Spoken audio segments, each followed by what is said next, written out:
নতুন বন্ধুরা হয়েছে আমাদের হীরা, আর পুরান বন্ধুরা হয়েছে আমার সোনা। কিন্তু বিশেষ করে হীরার দাম হয়েছে বেশি আর সোনার দাম হয়েছে কম। কিন্তু যদি সোনার দাম কম হয়ে থাকে, হীরাটা ধরে রাখার জন্য সোনারই দরকার হয়। আমাদের এই পুরনো সার্কেলটা যেমন আমৃত পর্যন্ত আমি ধরে রাখতে পারি আর এভাবে যোগাযোগ থাকে, এটাই আমার আশা এবং প্রত্যাশা। দীর্ঘ 20টা বছর পর আমাদের বন্ধু বান্ধবকে আমরা একসাথে পেয়েছি এবং তাদের সাথে সুখ দুঃখ হাসি ঠাট্টা করতে পারলাম। অতীতের কথা তো অবশ্যই মনে পড়ে। প্রায় 20 বছর পর সবাইকে একসাথে পেলাম। আমরা সবাই ফ্রেন্ডস, ফ্যামিলি, বাচ্চা কাচ্চা নিয়ে একসাথে যে হয়েছি এতদিন পরে, অনেকের চেহারা চিনতাম না। আজকে অনেক দিন পরে 20 বছর পরে দেখা হয়েছে। আমাদের স্যারদের দেখছি, অনেক স্যার আমাদের কাছ থেকে বিদায় নিছে। হ্যাঁ, যারা জীবিত আছে তাদের দেখলাম, তাদের মতামত নিলাম। আলহামদুলিল্লাহ, খুব ভালো লাগছে। সবগুলো ফ্রেন্ড একসাথে হওয়া এটা কিন্তু খুবই ভাগ্যের ব্যাপার।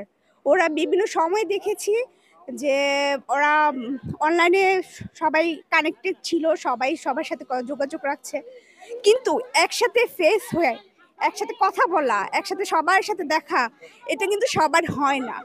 আমার বাবার সাথে এসে খুব আনন্দ লেগেছে। অনেকদিন পরে আম্মুর ফ্রেন্ডরা একসাথে হয়েছে, তা দেখে আমার অনেক ভালো লাগছে যে সবাই এতদিন পরে সবাইকে মনে রাখছে। তাদের মধ্যে এখন আগের মতো যে বন্ধুত্বটা আছে, এটা দেখে আমারও খুব ভালো লাগছে যে একসময় আমরা অনেক পুরনো হয়ে যাব, আমরাও আমার ফ্রেন্ডদের সাথে দেখা করব। তো এটা দেখে আমার বন্ধুদের কথা আমারও মনে পড়ছে, আমার অনেক ভালো লাগছে এটা। সবার সাথে দেখা হয়েছে এবং অনেকে বন্ধুদের ওয়াইফ এসেছে, অনেক বান্ধবীরা আসছে, বান্ধবীর মেয়ে আসছে, বান্ধবীর মেয়ের হাজবেন্ড আসছে। সবাইকে পেয়ে খুবই আনন্দিত। আমাদেরও একটা সার্কেল আছে, ফ্রেন্ড সার্কেল, কিন্তু আমরাও এভাবে একত্রিত হইতে পারিনি। বন্ধুত্ব মানে হাতে হাত রেখে চলা, কাঁধে কাঁধ মিলিয়ে চলা, মানে কাছে থাকা নয়, পাশে থাকা, এটাই বড় কথা। এভাবেই ওদের বন্ধুত্ব থাক, ভালো থাক, এগিয়ে যাক ওরা এভাবেই। স্কুলের আঙিনায় প্রোগ্রাম হওয়াতে সবাই খুবই আনন্দ করতেছে। এখানে আসছি, বাবার সব ফ্রেন্ডদেরকে দেখতেছি, বাবা নাই তাই বাবাকে খুব মিস করতেছি। আজকে আমাদের এই প্রাণের বারান্দায় এসে আমরা অত্যন্ত আনন্দিত। এখানে যারা আছে আমাদের দেশের ফ্রেন্ড, সকলকে একসাথে পাওয়া সত্যি অনেক আনন্দিত। তবে দেশের বাইরে যে ফ্রেন্ডগুলো আছে এই অনুষ্ঠানটারে এই সুন্দর করার জন্য সত্যি ওদের খুব মিস করতেছি আর কি। বিভিন্ন ফ্রেন্ডদের ওয়াইফরা আসছে এবং তাদের বাচ্চারা আসছে, সবাই মিলে আনন্দ করছি, নতুন করে পরিচয় হচ্ছে সবার সাথে। তো ইনশাল্লাহ বছর বছর যেন প্রত্যেক বছর এইভাবেই প্রোগ্রামগুলো হতে পারে এবং করতে পারে তারা, এটাই আশা করি। বন্ধু বান্ধব সবার সাথে একত্রিত হওয়ার পরে মনটা আসলে অনেক ভালো লাগছে। আমি আসছি, আমার ছেলেকে নিয়েও আসছি। আমাদের সকল বন্ধু বান্ধব আমরা 21 বছর পরে একত্রিত হয়েছি। আমাদের অনেক ভালো লাগতেছে, আনন্দ ফিল করতেছি। আমরা আসছি, আমাদের বাচ্চা কাচ্চা নিয়ে আসছি। তো আমরা চাই আমাদের এই অনুষ্ঠানটা প্রতি বছর উদযাপিত হোক, যাতে আমাদের বন্ধুদের সবার একসাথে হইতে পারি, আমাদের মনের কথা খুলে বলতে পারি। পুরানো দিনের কথাগুলো অনেক মনে পড়ে, ঠিক আছে, কিন্তু যেহেতু আজকে একসাথে পাইছি, পাই অনেক আনন্দিত হয়েছি। কেউ বন্ধুদের বাচ্চা অসুস্থ ছিল, কেউ মা অসুস্থ ছিল, তাদের পাশে আমরা দাঁড়াইছি। যখনই বলেছি ইনস্ট্যান্ট একটা ফান্ড গঠন করে আমরা মানবিক ফান্ডে সেই কাজগুলো করেছি। আমরা চাই এই মানবিক কাজগুলো শুধু আমাদের স্কুলের ভিতরেই না, আমরা মতলব উত্তরে সম্প্রসারিত করতে চাই। আমাদের শিক্ষাগুরুরা আজকে আমাদের অনুষ্ঠানের বক্তব্যের মাধ্যমে আমাদের উপদেশ দিয়েছে, এই উপদেশ অনুযায়ী আমরা কাজ করতে চাই, এগিয়ে যেতে চাই। তাই আমাদের জন্য আপনারা দোয়া করবেন। এই সংগঠনের মূল আমাদের 7টি লক্ষ্য আছে। প্রথমত লক্ষ্য হচ্ছে আমাদের রক্তদান কর্মসূচি এবং অসহায় মানুষের পাশে দাঁড়ানো, শিক্ষা ব্যবস্থা নিশ্চিত করা। তো আমরা সেই লক্ষ্যেই কাজ করছি এই সংগঠনের পক্ষ থেকে।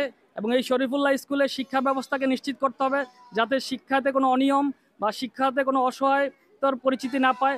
আমরা দুস্থ মেধাবী ছাত্রের পাশে এই সংগঠনের পক্ষ থেকে আমরা দাঁড়াবো এবং এই বন্ধুবান্ধবের সুবিধা অসুবিধা চিকিৎসা নিশ্চিত করা, যাতে 2004-এর ব্যাচের কোনো বন্ধুবান্ধব বিনা চিকিৎসায় হসপিটালের বেডে না থাকে। আমরা 70-75 জন বন্ধুবান্ধব আছি, আমরা যে কোনো মূল্যে ওই বন্ধুকে সহযোগিতা করব, সেটা আর্থিকভাবে হোক, মানসিকভাবে হোক, এমনকি সশরীরে শ্রম দিয়ে হোক। আমরা ঐক্যবদ্ধ এবং প্রতিশ্রুতিবদ্ধ। আমরা এই 75 জন বন্ধুবান্ধব একজন আরেকজনের বিপদে ঝাঁপিয়ে পড়ব, এটা হচ্ছে আমাদের মূল লক্ষ্য। আর অসহায় মেধাবী শিক্ষার্থীদের পাশে দাঁড়াবো, এটা আমাদের দ্বিতীয় লক্ষ্য। তৃতীয় লক্ষ্য হচ্ছে আমাদের রক্তদান কর্মসূচি। আমাদের কাছে আমাদের এই বন্ধুদের সমস্ত ডাটা রেকর্ড আছে, কার রক্তের গ্রুপ কি, যাতে অতি দ্রুত আমরা রক্তের ব্যবস্থা করে দিতে পারি। এমনকি আমাদের এই সংগঠনের একটি স্ট্রং মানবিক ফান্ড আছে, যে ফান্ডে আমরা ধীরে ধীরে শক্তিশালী করে তুলব, যাতে মতলব উত্তরে চাঁদপুর জেলায় সুনামের সহিত বয়ে আসে যে মতলব উত্তরে চাঁদপুর জেলায় শরীফুল্লাহ স্কুলের 4-এর ব্যাচের একটি গ্রুপ, এই গ্রুপটি যেন মানবিক গ্রুপ হিসেবে পরিচিত হয়, আমরা সেই লক্ষ্যে কাজ করব। এবং মতলব উত্তরে 38টি হাই স্কুল আছে, 38+ এখন আমার জানা মতে। এই 38+ প্রত্যেকটা স্কুল যেন এই মতলবের শরীফুল্লাহ হাই স্কুলের এই 4-এর বেসকে ফলো করে একটা অনুসরণ করে যে না এই বেস্টটি ভালো কিছু করছে, আমরাও ভালো কিছু করব। তো সেই লক্ষ্যে আমরা কাজ করছি এবং আমি সর্বপ্রথম কৃতজ্ঞতা জ্ঞাপন করছি আমার সকল বন্ধুদের কাছে যারা আন্তরিকতার সহিত এই সংগঠনকে নিয়ে কাজ করছে এবং মেধা, শ্রম, অর্থনৈতিক সর্বদিকে সাপোর্ট দিয়ে কাজ করছে।